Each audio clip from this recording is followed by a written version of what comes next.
নমস্কার। চলুন আজ আমরা সোজা চলে যাই কুরুক্ষেত্রের সেই মহাযুদ্ধের ময়দানে। ভাবুন একবার, দুই দিকে বিশাল সেনাবাহিনী যুদ্ধের জন্য একদম প্রস্তুত, চারিদিকে চরম উত্তেজনা, আর ঠিক তার মাঝখানে আমরা ভগবান শ্রীকৃষ্ণ এবং তার প্রিয় ভক্ত অর্জুনের মধ্যে এক অসাধারণ কথোপকথনের সাক্ষী থাকব, যা ভগবদ্গীতার গভীর জ্ঞান আমাদের সামনে তুলে ধরবে। যুদ্ধ তো প্রায় শুরু হয়েই যাবে। ঠিক সেই মুহূর্তে অর্জুন তার সারথি স্বয়ং ভগবান শ্রীকৃষ্ণের কাছে এমন একটা অনুরোধ করলেন, যা গোটা ভগবদ্গীতার পটভূমি তৈরি করে দিল। আসুন একটু গভীরে গিয়ে দেখি অর্জুন ঠিক কী চেয়েছিলেন।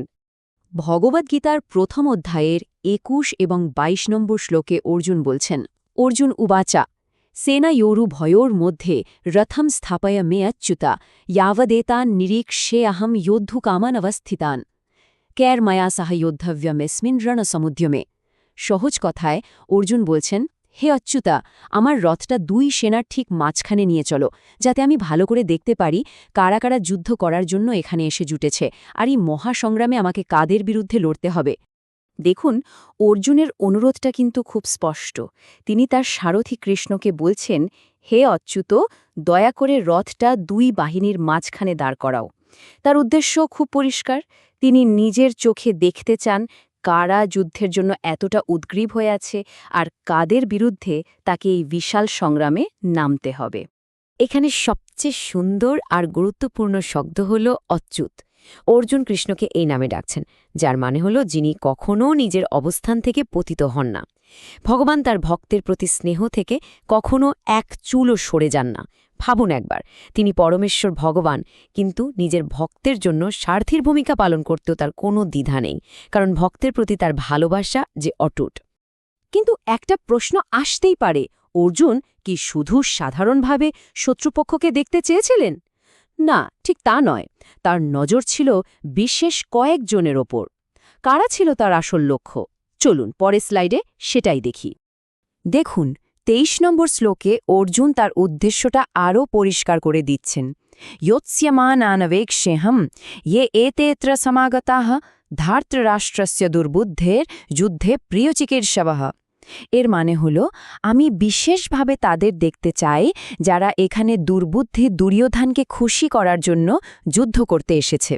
তাহলে আসল ব্যাপারটা কি দাঁড়ালো? অর্জুনের লক্ষ্য ছিল সেই সব মানুষদের চিহ্নিত করা যারা দুর্বুদ্ধি দুর্যোধনকে সন্তুষ্ট করতে এই যুদ্ধে সামিল হয়েছে। তিনি ভালোভাবেই জানতেন যে এরা সবাই দুর্যোধনের অধার্মিক ষড়যন্ত্রের অংশীদার। পাশে স্বয়ং কৃষ্ণ আছেন, তাই নিজের বিজয় নিয়ে অর্জুনের মনে কোনো সন্দেহই ছিল না। তবুও তিনি একবার প্রতিপক্ষের শক্তিটা মেপে নিতে চেয়েছিলেন। বেশ, এবার দেখা যাক পরমেশ্বর ভগবান তার ভক্তের এই আদেশটা কিভাবে পালন করলেন। এটা কিন্তু প্রভু আর ভক্তের সম্পর্কের এক অসাধারণ লীলা, যেখানে ভগবান নিজে তার ভক্তের কথা শুনে কাজ করছেন। ২৪ নম্বর শ্লোকে সঞ্জয় এই ঘটনাটা ধৃতরাষ্ট্রকে বর্ণনা করে বলছেন, সঞ্জয় উবাচা এবামুক্ত হৃষিকেশ গুডাকেশেন ভারত সেনয়োর উভয়োর মধ্যে স্থাপয়েত্বা রথোত্তমম। ২৪ নম্বর।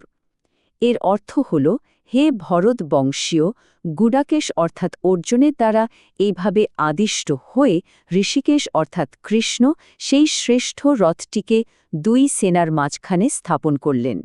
এখানে লক্ষ্য করুন, অর্জুনকে গুডাকেশ বলা হয়েছে। গুডাকা মানে হল নিদ্রা, আর যিনি নিদ্রাকে জয় করেছেন তিনিই গুডাকেশ। তবে এই নিদ্রা শুধু শারীরিক ঘুম নয়, এটা অজ্ঞতারও প্রতীক। কৃষ্ণের প্রতি এমন গভীর ভক্তি ছিল অর্জুনের যে তিনি ঘুম এবং অজ্ঞানতা দুটোকেই জয় করে ফেলেছিলেন। তিনি এক মুহূর্তের জন্য কৃষ্ণকে ভুলতে পারতেন না।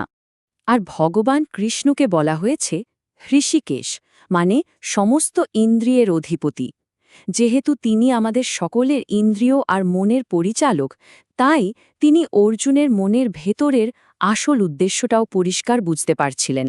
অর্জুন মুখে যা বলছিলেন তার পেছনের ভাবনাটাও তিনি জানতেন। এখানে একটা খুব বড় প্রশ্ন উঠে আসে, তাই না? কেন পরমেশ্বর ভগবান, যিনি কিনা সকলের প্রভু, তিনি তার ভক্তের আদেশ এমন আনন্দের সাথে পালন করছেন? এই সম্পর্কের গভীরতা আসলে ঠিক কতটা? ২৫ নম্বর শ্লোকেই এর একটা সুন্দর ইঙ্গিত পাওয়া যায়। সঞ্জয় বর্ণনা করছেন ভীষ্মদ্রোণা প্রমুখতঃ সর্বেষাঞ্চ মহিক্ষিতাম উবাচ পার্থ পশ্যৈতান সমবেতান কুরুনীতি ২৫ এর অর্থ হল ভীষ্মা দ্রোণ এবং অন্য সমস্ত রাজার সামনে রথটি দাঁড় করিয়ে ভগবান বললেন হে পার্থ এখানে জড়ো হওয়া এই কুরুবংশীয়দের দেখো ভগবান শ্রীকৃষ্ণ কিন্তু রথটা ঠিক ভীষ্ম দ্রোণ আর কৌরব পক্ষের অন্যান্য প্রধান যোদ্ধাদের সামনে নিয়ে গিয়ে দাঁড় করালেন আর তারপর বললেন হে পার্থ এখানে সমবেত সমস্ত কুরুদের দেখো এটা কিন্তু একটা সাধারণ কথা ছিল না ঋষিকেশ রূপে তিনি তো অর্জুনের মনের অবস্থা জানতেন তাই বন্ধুর মতো একটু পরিহাসের সুরেই কথাটা বলেছিলেন এই ৫টি শ্লোকের মধ্যে প্রভু আর ভক্তের সম্পর্কের এক গভীর রহস্য লুকিয়ে আছে তাহলে এই ঘটনা থেকে আমরা ঠিক কী শিখতে পারি চলুন এর মূল শিক্ষাটা একটু বোঝার চেষ্টা করি সবচেয়ে গুরুত্বপূর্ণ শিক্ষা হল ভগবান নিজে আদেশ দেওয়ার চেয়ে তার শুদ্ধ ভক্তের কাছ থেকে আদেশ পেতে বেশি আনন্দ পান ভাবুন তিনি তো সকলের প্রভু তাকে আদেশ দেবার মতো কেউ নেই কিন্তু যখন একজন শুদ্ধ ভক্ত ভালোবাসার অধিকারে তাকে কিছু করতে বলেন তখন তিনি এক দিব্য আনন্দ অনুভব করেন আসলে ভগবান আর তার ভক্তের এই সম্পর্কটা এতটাই মিষ্টি আর দিব্য ভক্ত সবসময় প্রভুর সেবা করতে প্রস্তুত থাকেন আর প্রভুও সবসময় ভক্তের সেবা করার সুযোগ খোঁজেন এই যে দিব্য আদান-প্রদান এটাই হল ভক্তির সর্বোচ্চ প্রকাশ আমাদের এই আলোচনা মন দিয়ে শোনার জন্য অনেক ধন্যবাদ জ্ঞানকোষ হল একটি বহুভাষিক চ্যানেল এখানে আমরা ইংরেজি হিন্দি মারাঠি তামিল গুজরাটি মালয়ালম এবং বাংলা ভাষায় আধ্যাত্মিক জ্ঞান পরিবেশন করে থাকি আর খুব শীঘ্রই আরও অনেক প্রধান ভাষা যুক্ত হতে চলেছে আমাদের লক্ষ্য হল সনাতন ধর্মের এই অমূল্য জ্ঞান ভাণ্ডারকে খুব সহজ স্পষ্ট আর অর্থপূর্ণভাবে আপনাদের কাছে পৌঁছে দেওয়া আমাদের চ্যানেলে আপনারা শ্রীমদ্ ভাগবতম ভগবদ্গীতা ললিতা সহস্রনাম দৈবত ৩ কুরল নারায়ণীয়ম মহারাষ্ট্র ও বাংলার সন্তদের জীবনী এবং আদি শঙ্করের দিব্য অবতারের কাহানি নিয়ে রোজ ভিডিও পাবেন আর সবই বিভিন্ন ভাষায় উপলব্ধ যদি আমাদের এই প্রচেষ্টা আপনাদের মূল্যবান বলে মনে হয় তাহলে অনুগ্রহ করে জ্ঞানকোষে সাবস্ক্রাইব করুন তাহলে আমাদের প্রতিদিনের ভিডিওগুলো সম্পর্কে আপনারা জানতে পারবেন আর হ্যাঁ এই দিব্য জ্ঞান আপনার পরিবার বন্ধুবান্ধব এবং পরিচিত সকলের সাথে শেয়ার করতে একদম ভুলবেন না আসুন আমরা সবাই মিলে সনাতন ধর্মের এই আলোকে আরও উজ্জ্বল করে তুলি